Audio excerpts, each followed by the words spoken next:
que tu savoir. C'est Jésus de Nazareth. Et je veux te le transmettre, je veux te le donner. Alléluia. Et aussi ce Dieu tellement puissant, tellement bon, que si ce soir tu es malade, ce soir tu as des chaînes, ce soir les chaînes te retiennent. Quand tu marches, les gens entendent les chaînes. Toi, tu ne peux pas voir ces chaînes. Mais l'ennemi l'a destiné pour toi. L'enfer n'est pas inauguré encore. Mais lui, il a peur d'y aller à l'enfer. Et ces chaînes, il te le met pour te rendre esclave, pour mettre sa clé, pour mettre sa serrure et te mettre prisonnier. Mais qui est capable de briser cette chaîne? Le sang de l'agneau, le sang de Jésus. Il est la clé. Il a la clé du séjour des morts et de la vie. Amen. Il est Dieu. Amen. Il a tout pouvoir dans le ciel et sur la terre. Amen. Et voici que dans Matthieu 8, 17, afin qu'il s'accomplisse, afin qu'il annonce par Isaïe le prophète, il prit les infirmités et se chargea de nos maladies. Jésus se charge de nos maladies, de tes péchés. Même que tu pêches, c'est comme si pour lui, il ne se souvient plus. Pourtant, il a fait le monde. Il connaît tous les nombres d'animaux. Il connaît tout le nombre des plantes. Il connaît le nombre de tes cheveux. Comment on ne peut pas se souvenir de tes péchés? Parce qu'il le fait, parce qu'il a amour, il t'aime tout simplement. Amen. Amen. Poursuivons dans la parole de Dieu. Gloire à Dieu. Jésus parcourait les villes, les villages, enseignant les synagogues et prêchant la bonne nouvelle, guérissant toute maladie, toute infirmité. Et voilà que la foule fut emmenée. De compassion, il fut compassion, parce qu'il était la foule en longanise, abattue comme des brebis, qui n'ont point de berger, qui n'ont point de berger. Mais ça, c'est la loi. Mais aujourd'hui, on a le berger de berger. C'est lui qui peut te diriger. C'est lui qui peut te sauver. Amen. Peut-être que ton cœur, c'est Dieu, peut-être que ton cœur, quelques jours après, Jésus revient à Capernaum et il voit, parce qu'il prêche, quand il parle, Jésus, il apporte le fruit. Ce fruit sera dans ta vie. Quand il parle, tellement qu'il parle, l'apporte. Il est innommable des gens. Mais il y a dedans un homme. Il y a un homme dedans, paralytique, malade, à part du monde. Il a juste que le toit. Mais ce toit même, il y avait quelque chose qui l'empêchait. Il devait être allongé, c'est ma pensée à moi. Et voir le ciel. Imaginez le monde comme il était pour lui. Et ça, pour lui, c'était trop tard. L'ennemi te paralyse de cette manière. Il t'empêche, il te paralyse. Il t'empêche. Juste, tu vois juste le ciel. Est-ce qu'un jour je vais parvenir au ciel? L'ennemi te paralyse, il te tient. Mais voilà qu'il y a 4 hommes qui ramènent ce paralytique.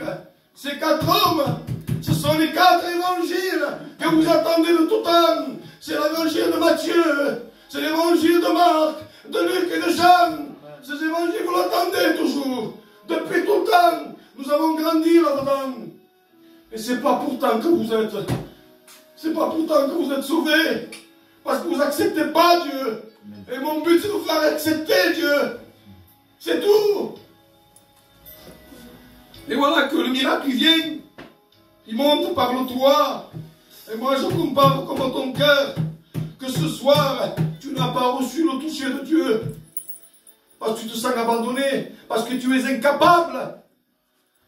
Mais si tu demandes, comme ce publicain qui se tape à la poitrine, pas comme ce pharisien qui jeûne 2 fois, qui se voit supérieur, il n'y a personne de supérieur, même moi je ne suis pas supérieur, le seul supérieur, l'unique, qui est au-dessus de tout, c'est Jésus, il se trouve au lieu saint, et ce lieu saint veut te le partager.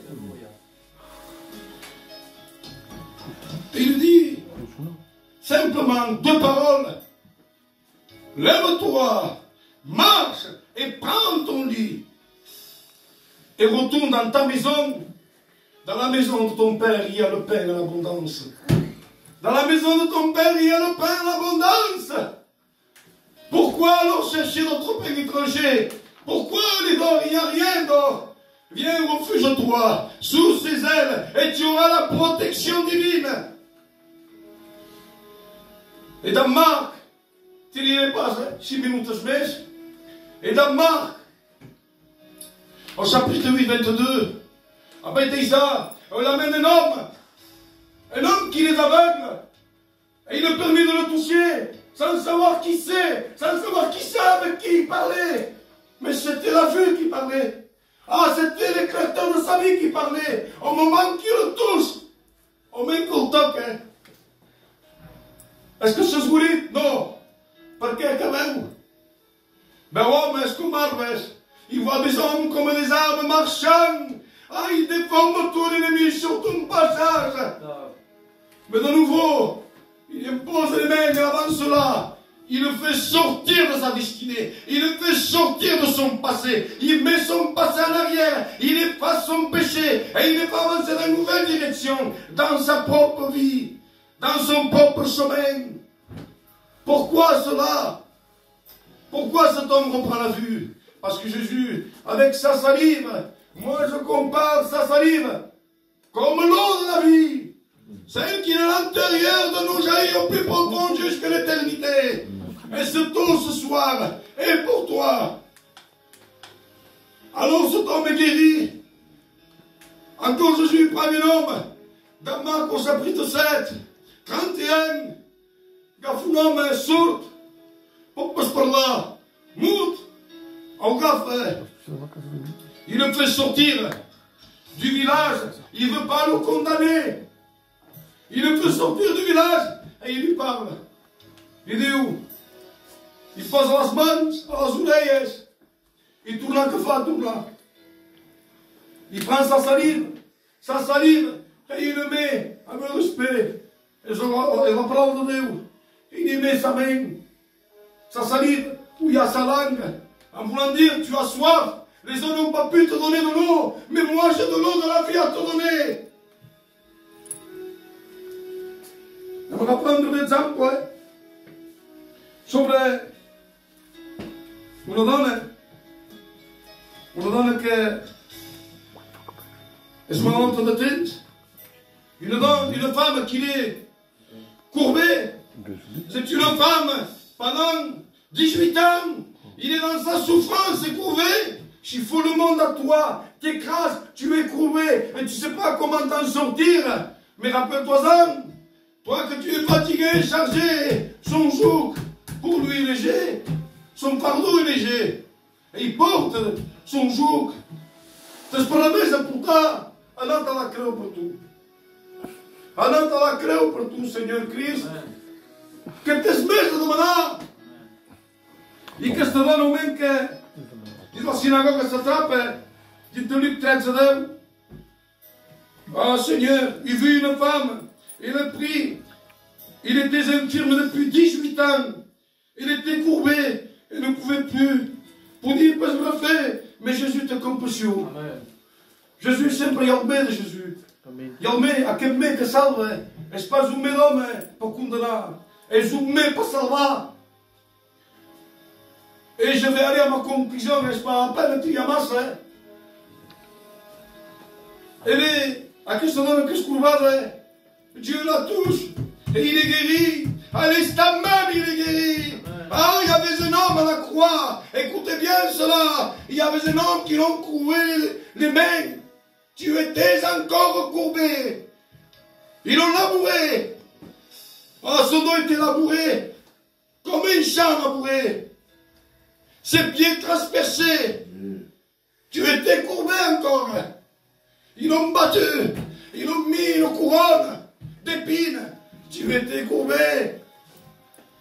Oh Seigneur, ils ont pris une lance et ils ont transpercé son côté. Au moment que sa tête s'est inclinée, toi aujourd'hui, enfant de Dieu, ta tête s'est redressée parce que c'est lui qui te soulève par sa main triomphante. Amen. Alors, Église de Dieu, pare meus frères, que tinha l'habitude e também alguns jovens, deixeu paz que se paraules, cordeu que se paraules, não andava me doni quando siga mais de 500 pessoas, as pessoas só que eu contei, os aluitas metem o que recebia do Samuel, o Paulo, e o Nico, E el frare Noel, que sempre sapiu que quan deviu us avui transmetre son cavalls per la pena tan junt, perquè després